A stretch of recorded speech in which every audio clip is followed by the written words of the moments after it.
Adieu les vaillants. Donc on va d'abord parler de Saint-Étienne et puis après on parlera de Saint-Étienne. Enfin, je veux dire qu'on va d'abord parler de celui qui a donné son nom à la ville et qu'on fête chez nous le 26 décembre. Enfin, on le fête chez nous, mais aussi chez tout le monde.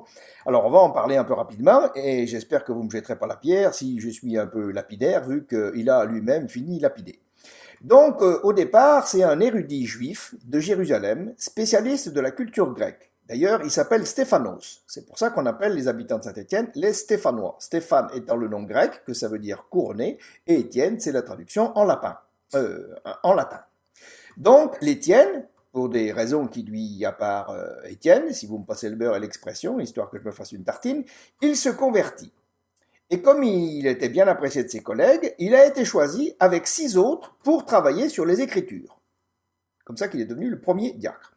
Un jour qu'il était en train de remonter les bretelles à des juges du Sanhédrin, que c'était une cour qui interprétait la loi juive, vu qu'il les trouvait trop sévères, il leur a dit « Oh, les sévères! Oh, les sévères! Oh, les... » Et ça leur a pas plu. Et paradoxalement, ils lui ont balancé une pluie de cadates.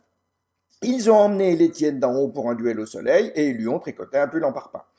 Et donc, c'est de ce moment que l'Étienne, il a pris l'habitude d'être premier, vu qu'il a été premier diacre, premier martyr chrétien, premier saint, premier au top 50 en 87 grâce à Geshpati, Étienne, et premier club de foot à avoir remporté 10 championnats de France.